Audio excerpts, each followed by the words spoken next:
Can you hear that? Susie said to her husband, who was dead asleep. He didn't answer. She shook him again, hoping she didn't have to be surrounded in the darkness alone.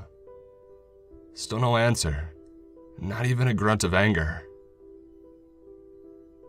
That dreaded sound annoyed her every day this week. Why was she the only one who could hear it? She didn't have a clue. Taking the blankets off, she decided to listen for the sound to see where it was coming from. Slowly down the hall, trying not to make a peep, she glided gently along the walls in the dark. "Miss Susie," a man's voice said in a low, calm tone. Susie came to a complete stop. Her heart beat faster as she sensed somebody in front of her, like a slow, cool breeze, but she couldn't make out any solid objects. Squinting, she still couldn't see if anybody was in front of her. The breeze still came towards her. She could feel her body shiver with each hit of the mysterious wind. "Why aren't you lying with your beheaded husband?" The voice slowly became a person right in front of her eyes. His head evolved from the air into a man not from this earth. He wore a large black hood that covered his whole body. He floated above the floor by several inches, and when he smiled, his sinister teeth caught the glimmer of the moon. Susie stepped back a few inches, feeling a pain on her heel. She didn't whimper though. Her fear took over, making her almost paralyzed. The man's hand, long and disfigured, came pointing towards the door of her and her husband's bedroom. With all of her strength, she looked towards the doorway. She didn't feel anything until she felt something hit her head, and her eyes closed. 2 months later, their daughter came into the house. She had brought along her boyfriend. "You never told me what happened to your parents," he said, smiling and holding her hand. She smiled, but it was an empty one. She looked down, not sure what to say. "They died over 2 months ago. It was a big tragedy. Apparently their house was robbed and they got caught in a robbery gone wrong." Her voice twinkled with sadness. He nodded in sympathy, not saying another word about it. She knew what she had told him was a lie. How can she tell him that her parents had left the house and had gone somewhere, not even telling anyone? And to top it off, the house was completely destroyed after their leaving. She sighed in regret lying to her boyfriend like this. They entered the house side by side. All the furniture was there, but all of the walls were bare. "You go on ahead. I'll wait down here for the U-Haul truck with our stuff in it." That's all right, she thought. They had brought beds and tons of boxes. She nodded and headed towards the darkness that filled the once happy home. She walked through the hallway, imagining what happened the night they decided to leave. What could have caused them to? As she was walking along the corridor, remembering all of the good times she had as a child, things began to look different to her. Stopping, she squinted at the wall. She gasped and tried finding a reasonable answer, although nothing could hide the fact that it was indeed scratch marks along the side of the wall. Cats? Someone running with scissors? Vandalism? Rational explanations kept flooding her mind. It's such an old place.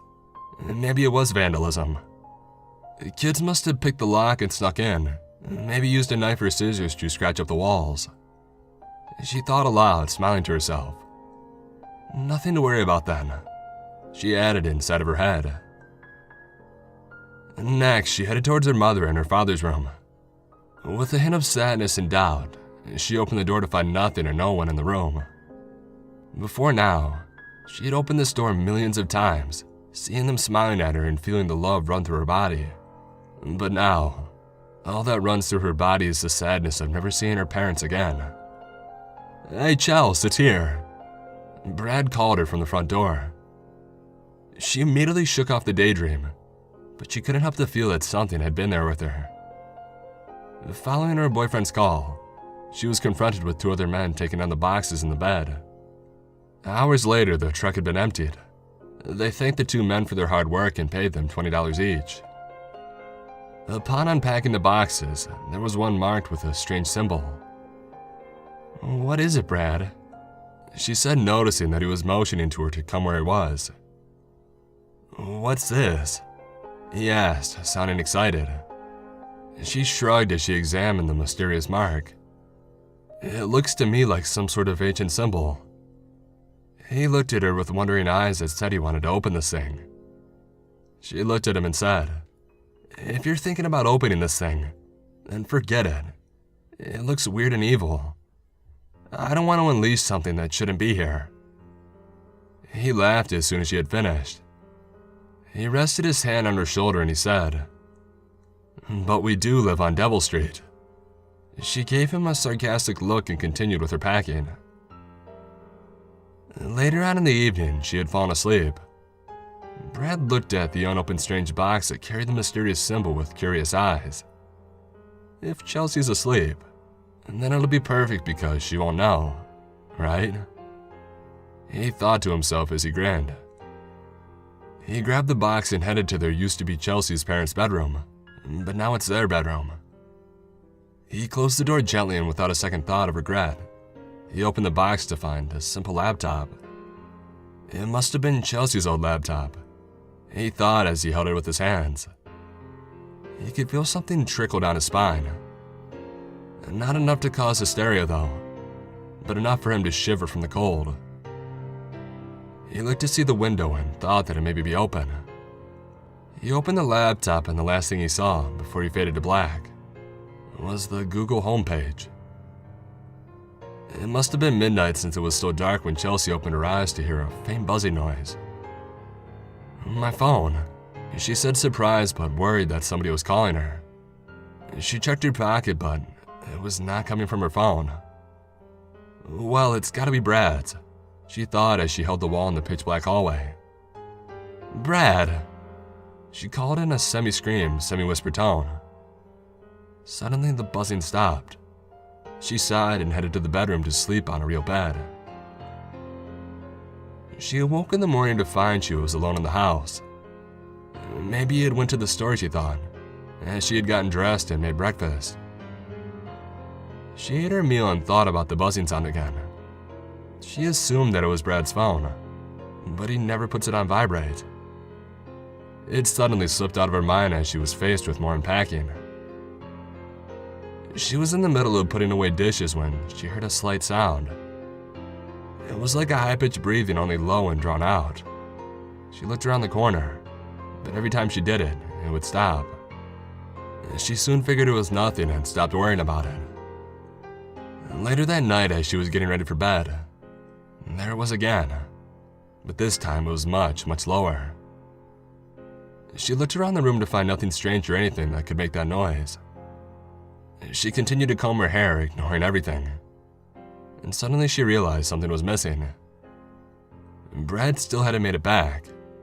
He hadn't been back since he had left this morning. And she also realized that she hadn't ever seen him leave. She called the police, but they said they couldn't do anything until the next day. She nodded and thanked them. She hardly slept through the night, playing scenarios out of what could have happened to him. In the middle of those thoughts, she had fallen asleep only to wake up to that same buzzing noise. She got up and she listened closely. It couldn't have been the neighbors because there weren't any around. It couldn't have been a cell phone because she had turned hers off. She wondered if it was the alarm clock that she had recently bought. She unplugged it and the buzzing had stopped. She was relieved to find that it was just her alarm clock, and she fell back asleep. At around 3 a.m., she was awakened by that same buzzing noise.